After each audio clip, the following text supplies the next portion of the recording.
खुलुमबाय आं कमलि ब्रह्म बड'लेण्ड बुब्लिन जानानै बयखौ बरायना लाबाय।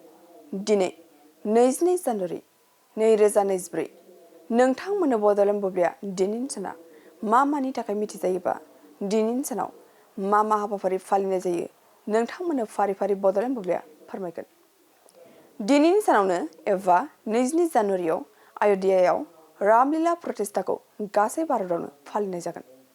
मावख'गिरिफोरखौ फालिथायाव बाहागो लाहोनो थाखाय थिरांथा लानायनि जाहोनाव गासै भारताव मिरु सोरखारनि गासैबो मावख' मिरुआरि फसंथान आरो मिरुआरि दारिमिनारि फसंथानफोरखौ सोरखारा सानसेनि थाखाय बन्द खालामनाय जादों।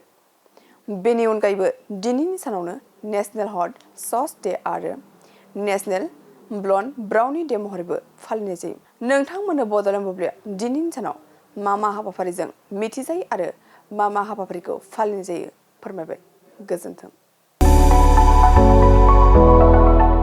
मोनसे गोजोनथाव खौरां। क'क्राझार सहरनि जेडे र'डजों नांजाबनाय गोजोनपुरी रयेल एनफिल्ड श'रुमनि गोजौआव थानाय आइ आफा बिएम इनस्टिट्युट अफ पेरामेडिक्स बेखेवदों। बे आइ आफा बिएम इनस्टिट्युट अफ पेरामेडिक्सआ नोंथांमोननो लानानै फैदों देहा जोथोन लाखिनायनि माखासे आयदाफोरनि 2024-2025 मायथाइनि मुं थिसननाया फैगौ 15 जानुवारिनिफ्राय जोबथा मार्च दानसिम सोलिगासिनो दङ।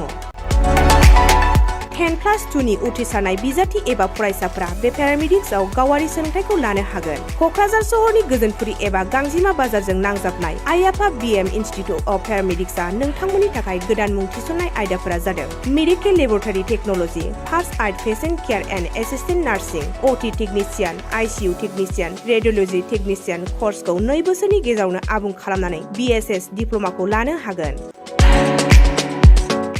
लोगोसे गासैबो डिप्ल'माखौ लानायनि उनाव सोरखारि साख्रि मोननायनि सुबिदाबो दङ। जुदि नोंथांमोनहा बेफोर कर्सनि थाखाय गोदानै मुं थिसननो गोसो दङब्ला आइ आफा बिएम इनस्टिट्युट अफ पेरामेडिक्सनि नैबे जानबुं नम्बर 9395899391 एबा 8638391746 आव थोंजों सुलाद लाहरनो हागोन।